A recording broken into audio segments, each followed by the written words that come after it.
মাননীয় প্রধানমন্ত্রী, সালাম আলাইকুম। এখানে বিডিআরে বিদ্রোহ হয়েছে।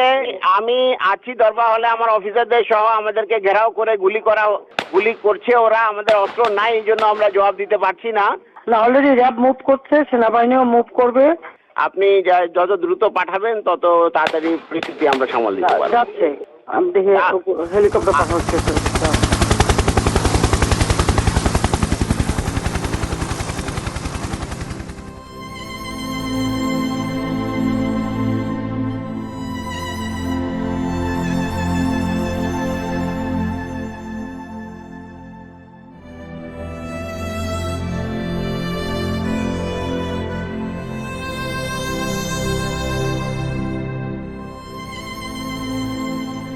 25শে ফেব্রুয়ারি 2009, সেদিন আনুমানিক সকাল 9টায় আমি ফোন কল পাই পিলখানা থেকে, এবং তখন সেই ফোন কলের মাধ্যমেই জানতে পারি যে পিলখানাতে আমাদের সামরিক অফিসাররা আক্রান্ত হয়েছেন।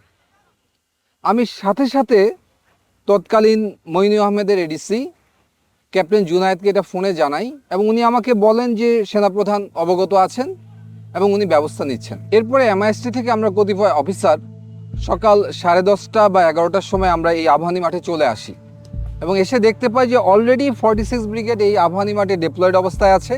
শুধু আবাহনী মাঠেই না, 46 ব্রিগেডের একটি অংশ এই মেডিনোভার সামনে এই রাস্তায় পিছনের গলিতে ভারী অস্ত্রশস্ত্র নিয়ে সকাল 10:30 থেকে অপারেশন পরিচালনা করার জন্য রেডি ছিল। এর বাইরেও পিলখানার 3 নম্বর এবং 5 নম্বর গেটে র্যাবের একটি সেকশন এবং একটি প্লাটুন অপারেশন রেডিনেস অবস্থায় ছিল। আর আমি ঠিক এখানে যেখানে দাঁড়িয়ে আছি সেখান থেকে মাত্র 300 গজ দূরে ওই যে গাছটি দেখা যায় সেটি হচ্ছে পিলখানার গেট। অর্থাৎ পিলখানা থেকে মাত্র 300 গজ দূরে সকাল 10:30 থেকে সেনাবাহিনী অপারেশনের জন্য সম্পূর্ণ প্রস্তুত ছিল, অপেক্ষা করছিল একটি আদেশের জন্য, মুভ ফরওয়ার্ড। সে আদেশটি আর আসেনি।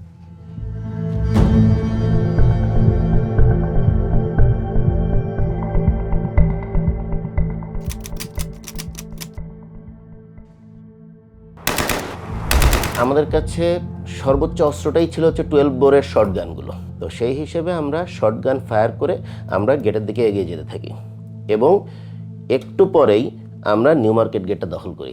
র্যাবের তৎকালীন এডিজি ছিলেন হচ্ছে কর্নেল রেজানুর খান। স্যারকে ফোন দেই যে স্যার, আমরা অলরেডি নিউ মার্কেট গেট দখল করেছি। তৎক্ষণাৎ উনি মারাত্মক মাত্রায় ক্ষিপ্ত হয়ে যান যে তোমাকে কে অর্ডার দিয়েছে ফায়ার ওপেন করার জন্য, বা তোমাকে এই গেট দখল করার জন্য কে অর্ডার দিয়েছে। উনি তৎক্ষণাৎ বলেন ওইখান থেকে ফল ব্যাক করো, এবং তোমরা এক্স্যাক্টলি যে নীলক্ষেতের যে মোড়, যেটা চৌরাস্তার মোড়, এর সামনে কোনোভাবেই যেন আমরা না যাই। এর ভিতরে আমি ফোন পেলাম এডিজি কর্নেল রেজানুর খানের কাছে। উনি আমাদেরকে বললো যে তোমরা ভিতরে প্রবেশ করবে না এবং গুলি আপাতত করবে না, আমরা জানাবো কি করতে হবে। মাননীয় প্রধানমন্ত্রী আলোচনা করতে বলেছেন, এবং তাদের সাথে আলোচনার মাধ্যমেই সমস্ত কিছু সলিউশন হয়ে যাবে।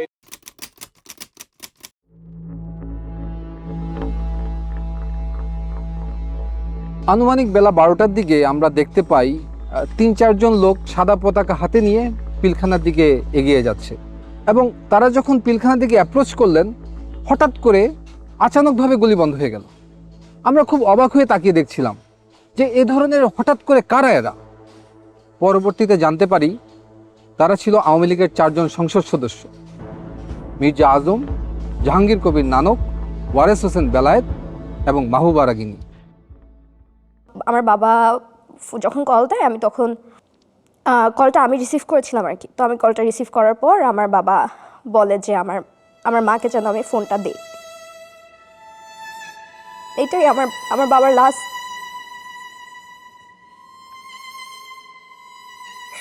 এরপর আর কোনোদিন আমি আমার বাবার ভয়েস শুনি নাই।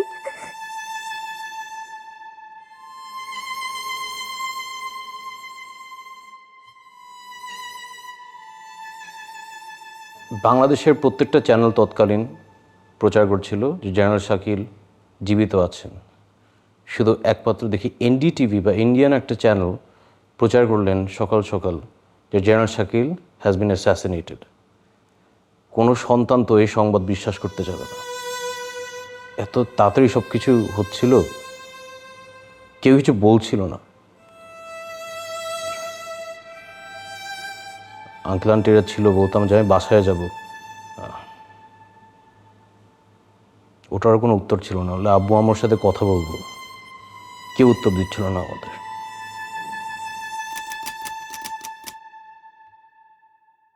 দুইটার মধ্যে দুইটা dead body Hazaribagh sewerage line দিয়ে বেরিয়ে আসে। মানে বেলা 2টার মধ্যে সারা জাতি জানতো যে দুইজনকে কমপক্ষে হত্যা করা হয়েছে। এই আবাহনী মাঠে আমাদের গ্রাউন্ড কমান্ডার ছিলেন ব্রিগেডিয়ার হাকিম স্যার। ব্রিগেডিয়ার হাকিম স্যারকে আমরা বারবার প্রশ্ন করি, কখন আমরা ভিতরে যাব, কখন আমাদের ভাইদেরকে উদ্ধার করব, তাদের পরিবারদেরকে উদ্ধার করব। উনি বলেন সেনাপ্রধান তৎকালীন প্রধানমন্ত্রী শেখ হাসিনার সাথে বিষয়টি আলোচনা করছেন এবং ওনার আদেশ পেলেই আমরা মুভ করব।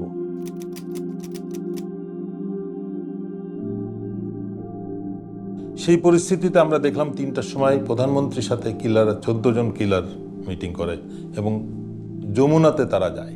যে বিষয়টা আমাদেরকে অবাক করে, কোনো ইন্টেলিজেন্স এজেন্সি বা সরকারি সংস্থা, প্রাইম মিনিস্টারের অফিসিয়াল রেসিডেন্স, SSF, কেউই আমাদেরকে ওই 14 জনের নাম বা ছবি দেয় না।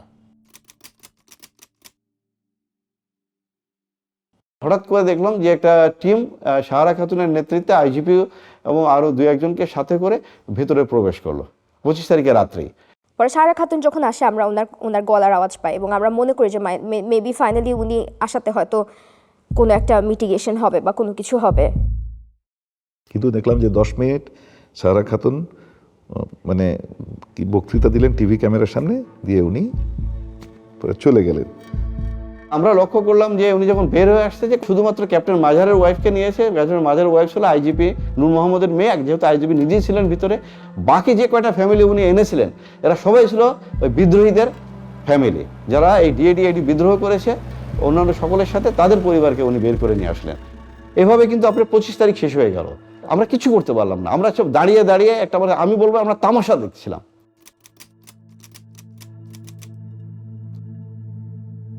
26শে ফেব্রুয়ারি সারাদিন আমরা ইউনিফর্ম পরে অস্ত্র হাতে এখানে অপেক্ষা করছি কখন আমার ভাইদেরকে উদ্ধার করব। আমরা সারাদিন পিলখানা কর্ডন করেছিলাম, আর সেই কর্ডনের ভিতর, সেই নিরাপত্তা বলয়ের ভিতর খুঁজে খুঁজে আমাদের ভাইদেরকে হত্যা করা হয়েছে। সেনাবাহিনীর military academy training, commando training, এগুলোর কি মূল্য আছে যদি এই সব দুর্যোগ মুহূর্তে, অরাজক মুহূর্তে আমাদের ভাইদেরকে উদ্ধার করতে না পারি? যুদ্ধক্ষেত্রে তাহলে আমরা কি করব? Indecision, waiting for political order, নাকি সেটা হবে মিলিটারি এক্সিকিউশন অর্ডার? সেই প্রশ্নটা আজকে আমি আপনাদের কাছে রাখতে চাই।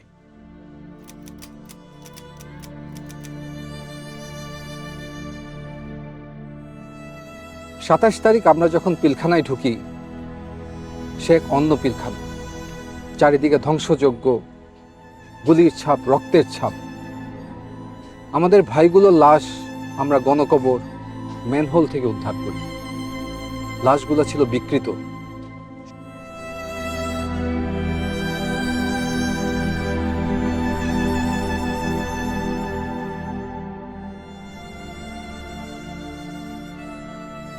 সমস্ত বাড়িঘর ছিল জ্বালানো, পোড়ানো, লুটতরাজের চিহ্ন। কিন্তু একটি বাড়ি ছিল একদম অক্ষত। সেটি ছিল 44 রাইফেল ব্যাটালিয়নের অধিনায়ক লেফটেন্যান্ট কর্নেল শামসের বাসা। এই শামসকেই শেখ হাসিনা নিয়ম বহির্ভূতভাবে এসএসএফে তাকে পদোন্নতি দিয়ে কর্নেল পদে নিয়োগ দেওয়া হয়।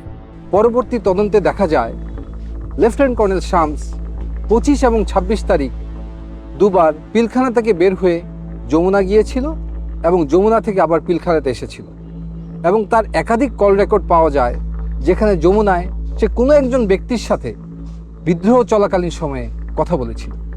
যেই শামসের বিডিআর ম্যাসাকারের জন্য কোর্ট মার্শাল ফেস করার কথা, তাকে সবকিছু থেকে বিরত রেখে শেখ হাসিনা তাকে পুরস্কৃত করেন এবং আমেরিকাতে ডিফেন্স অ্যাটাচে হিসেবে পলায়নের সুযোগ করে দেন।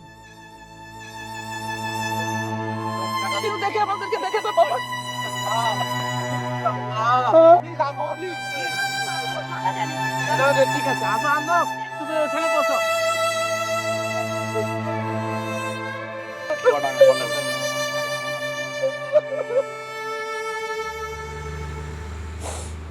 মানে বাবা হারানোটা তো একটা কষ্ট আসলে, কিন্তু এরকম একটা জায়গায় থাকা যেখানে আসলে মানে I can believe I almost died here not too long ago. মানে এখন যে বেঁচে আছি এটাই তো, মানে এটাই অনেক অবাক লাগে আর কি।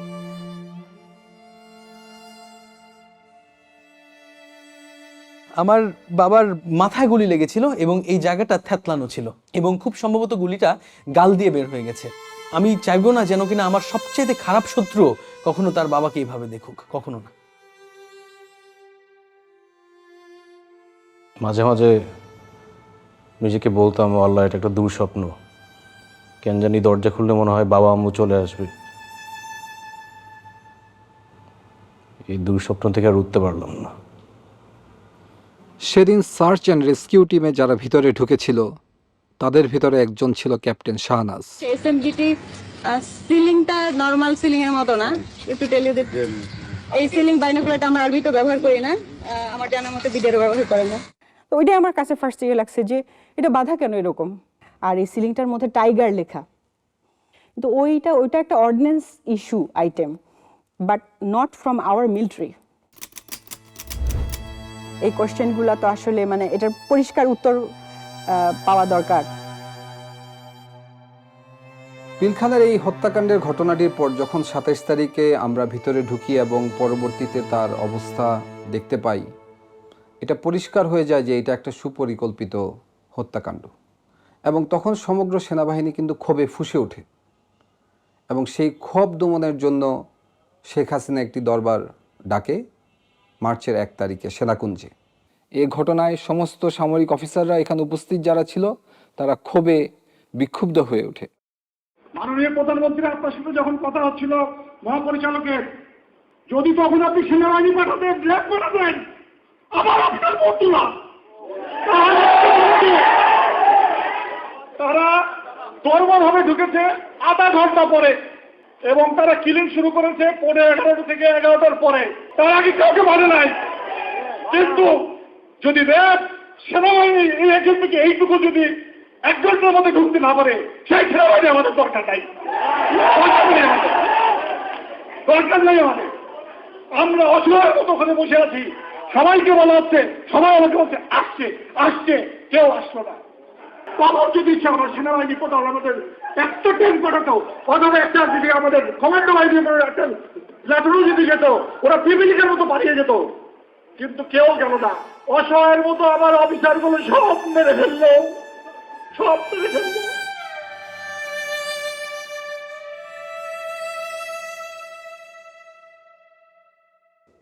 এর 7 দিনের মাথায় আমাকে 30 রাইফেল ব্যাটালিয়ন খাগড়াছড়িতে পোস্টিং দেওয়া হয় এবং সেইখানে তদন্ত কার্য সম্পন্ন করতে বলা হয়।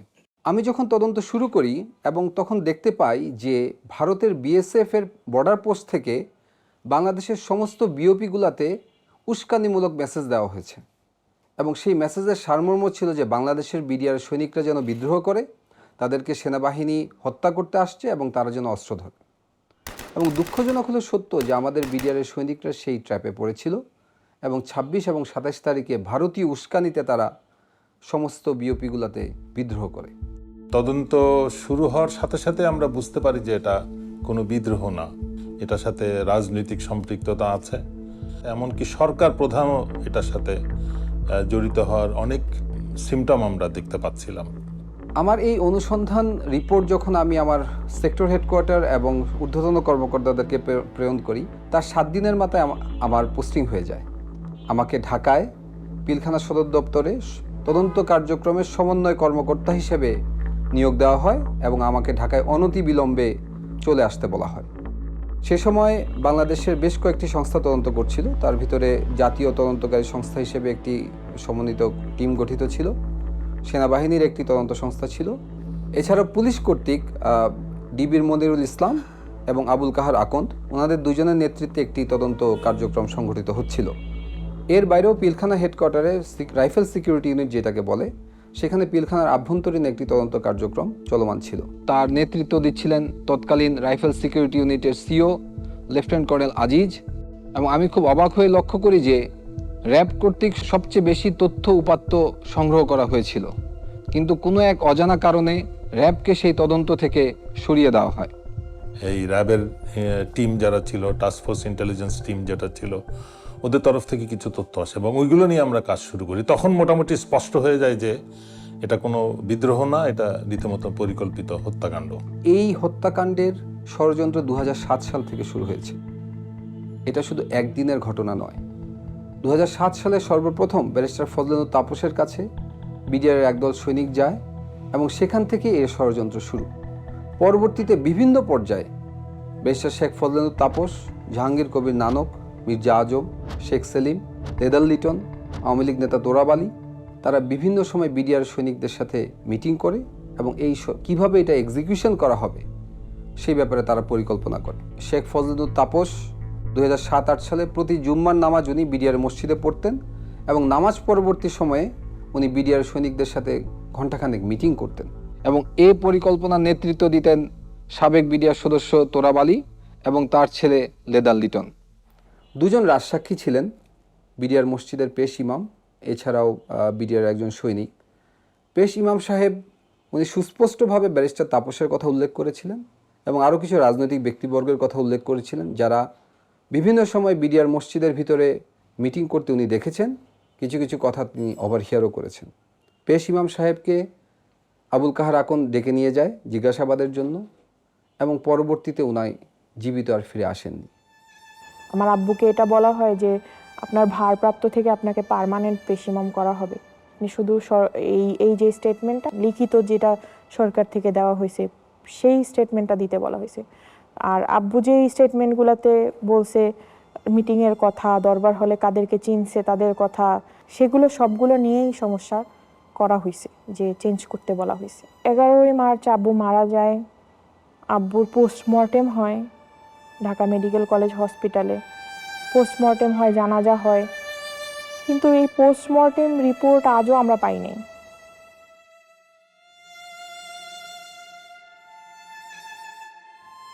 আর বিডিআরের যে সৈনিক রাজসাক্ষী দিয়েছিল তার লাশ পাওয়া যায় গলায় ফাঁস দেওয়া অবস্থায়। ছবিতে এবং ভিডিওতে দেখা যায় যে মৃতদেহর পা মাটিতে লেগে আছে, যা কোনোভাবেই একটি ফাঁসির সাথে সঙ্গতপূর্ণ নয়। সবচেয়ে দুঃখজনক বিষয় হচ্ছে এই সাক্ষীরা সরকারি হেফাজতে ছিলেন। সরকারি হেফাজতে থাকা অবস্থায় এ ধরনের একটি রহস্যময় হত্যাকাণ্ড কিভাবে সংঘটিত হলো সেটিরও কোনো তদন্ত সে সময় করতে দেওয়া হয়নি, যাতে জাতির সামনে আসল সত্য কখনোই উন্মোচিত না হয়। যে 2008 সালের শেষের দিকে বাংলাদেশের সমস্ত ডিএডি এবং 2009 সালের প্রথম দিকে সমস্ত ডিএডি এই ষড়যন্ত্রে সামিল হয়েছিল এবং তারা শেখ ফজলেনুর তাপস, জাহাঙ্গীর কবির নানকের সাথে 22শে ফেব্রুয়ারি দেখা করেন। এর পূর্বে বিডিআরের একটি গ্রুপ আওয়ামী লীগের শেখ সেলিমের বাসায় দেখা করে, যার নেতৃত্ব দেন ডিএডি হাবিব। কীভাবে লাশ সরানো হবে সে ব্যাপারেও তারা বিস্তারিত আলাপ আলোচনা করেছেন। আর এই সমস্ত কিছু রিপোর্টে আমি সংশ্লিষ্ট করে যখন তৎকালীন প্রধানমন্ত্রী শেখ হাসিনার কাছে উপস্থাপন করা হয়, উনি খুব ক্ষুব্ধ হন এবং ফাইলটি উনি ছুঁড়ে ফেলে দেন। জেনারেল মইনুলকে বলেন, হোয়াট ওয়াজ দ্য অর্ডার? এই ঘটনার পর সভাপতি জেনারেল মইনুল খুব ক্ষুব্ধ হন। উনি আমাকে সরাসরি মনিরুল ইসলাম এবং আবুল কাহার আকন্দের রিপোর্টকে ফলো করতে বলেন এবং আমাকে 5 দিন সময় দেন। আমি 5 দিন পরে সেই একই রিপোর্ট তাকে আমি প্রদান করি। উনি আমাকে দিকে তাকিয়ে জিজ্ঞেস করেন, হোয়াই?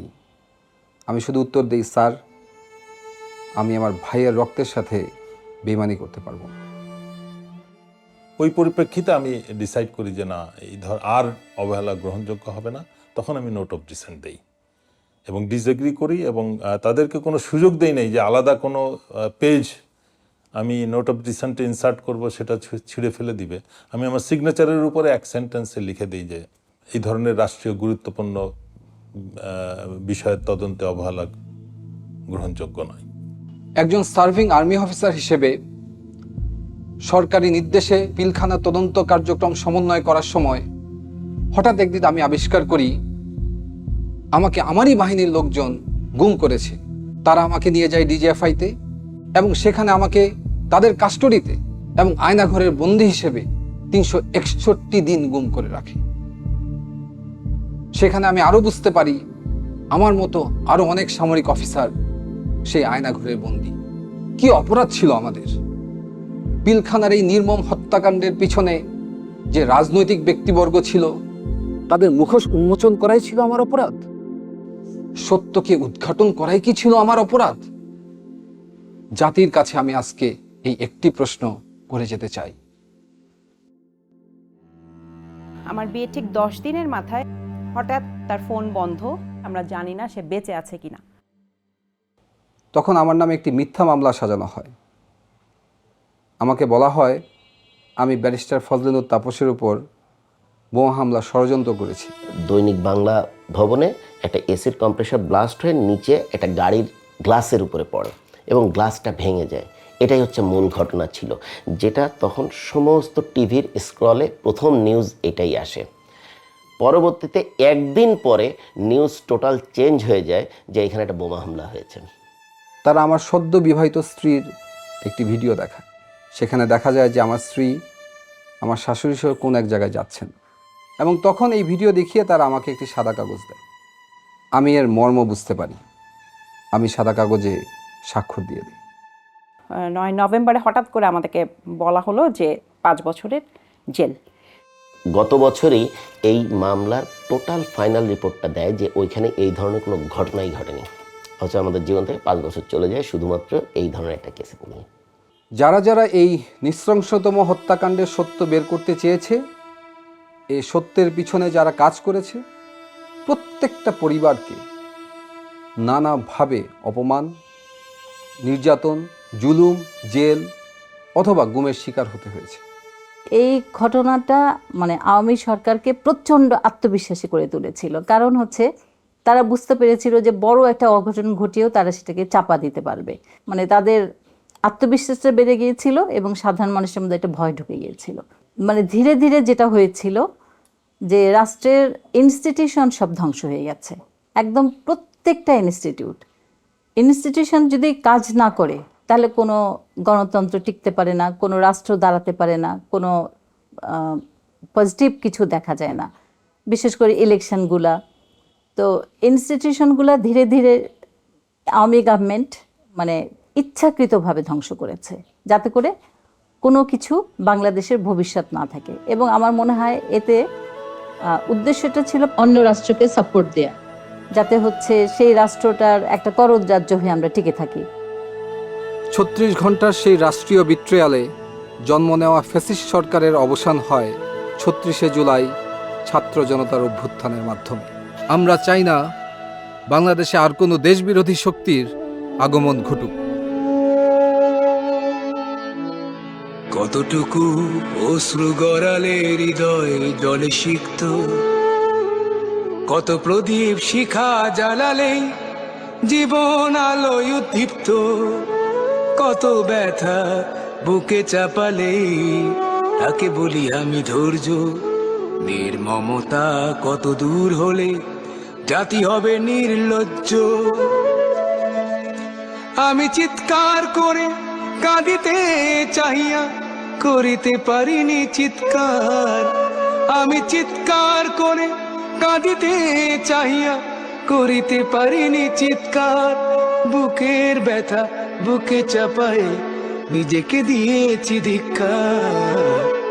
কতটুকু অশ্রু গড়ালে হৃদয় জলে সিক্ত, কত প্রদীপ শিখা জ্বালালে জীবন আলোয় উদ্দীপ্ত, কত ব্যথা বুকে চাপালে তাকে বলি আমি ধৈর্য। নির্মমতা কত দূর হলে জাতি হবে নির্লজ্জ।